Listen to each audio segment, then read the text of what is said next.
Here, I want to look at some evidence for evolution and just talk about a little bit more about how evolution works. This is one of my favorite slides, especially for people who are non believers or maybe non understanders of evolution. Here in A, this is a human arm, bat, whale, doggy. What I'd like you to notice, sorry. What I'd like you to notice, obviously, is the forearm. It's the same essential structure, molded and modified to the specific needs of the species. We could do this with other bones.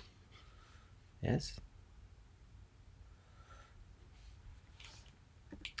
If we look at a giraffe, huge long neck, you compare that to a human's neck, what you will see is, holy cow, same bones.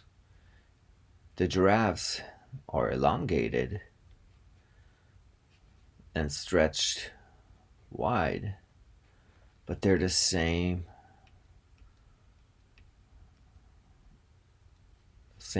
bones. 7 cervical vertebrae.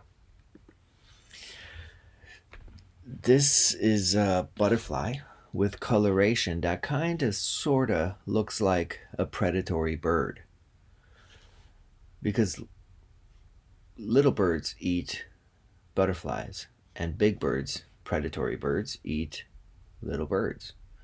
The idea is that once in a while, this coloration pattern of butterfly will trick that little bird into thinking, oh my god, this is an owl or an eagle. However, as you would imagine, usually this doesn't work. But that little effect of once in a while, that little bird saying, oh my gosh, this is an owl, that's enough of an advantage so that this becomes the dominant coloration pattern. You see, evolution happens with small benefits, small effects over many, many generations.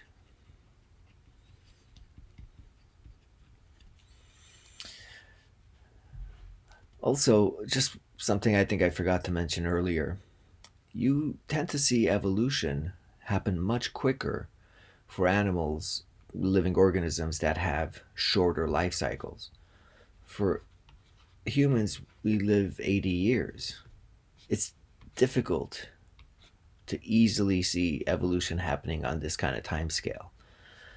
But when you have a species that you can study that live anywhere from 12 hours to like a week, you can see changes happen much quicker in these species. This is one of the reasons we see such rapid evolution in viruses. Very short lifespan, lots and lots of chances for mutations to occur, and we see what happens.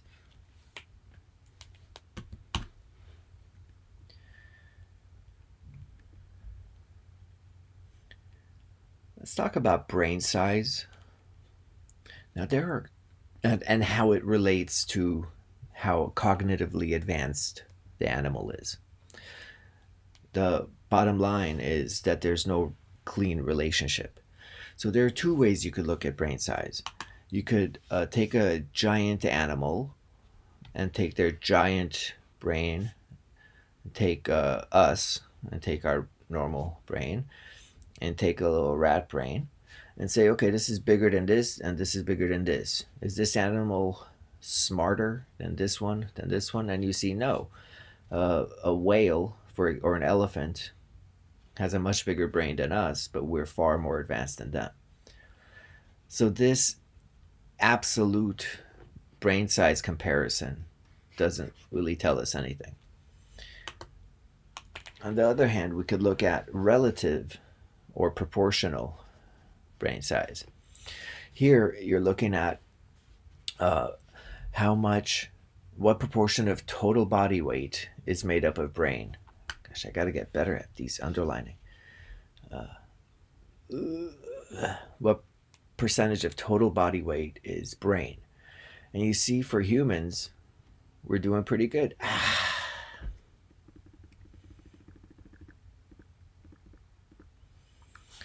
We're doing pretty good in that our brain makes up 2.3% of our body weight. Whereas, yeah, elephant only 0.2. We are certainly more advanced than an elephant, but this seems a little too discrepant to me. And then it totally falls apart when you compare us and the elephant to a shrew, which is like a little mouse. You know what? No.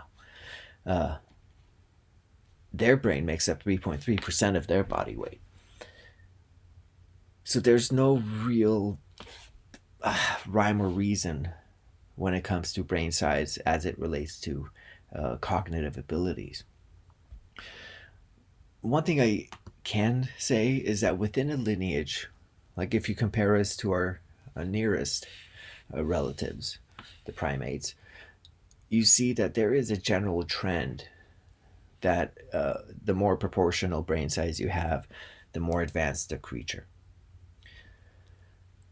But what really seems to matter is not just size of the brain, but the kinds of neurons.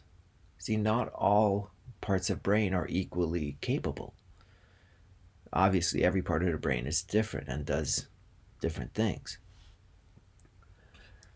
So it's how many neurons do we have devoted to a critical reasoning, planning, and learning?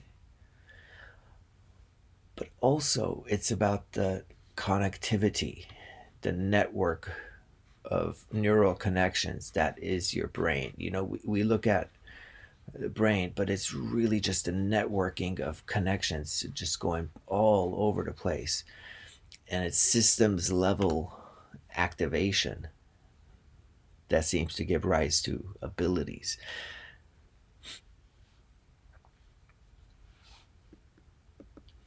Last issue in this video to mention is neoteny, the slowing of maturation, allowing more time for growth. Now, the final human, the finished adult human, is an extremely complex organism. Your brain takes 25 years to fully mature on average.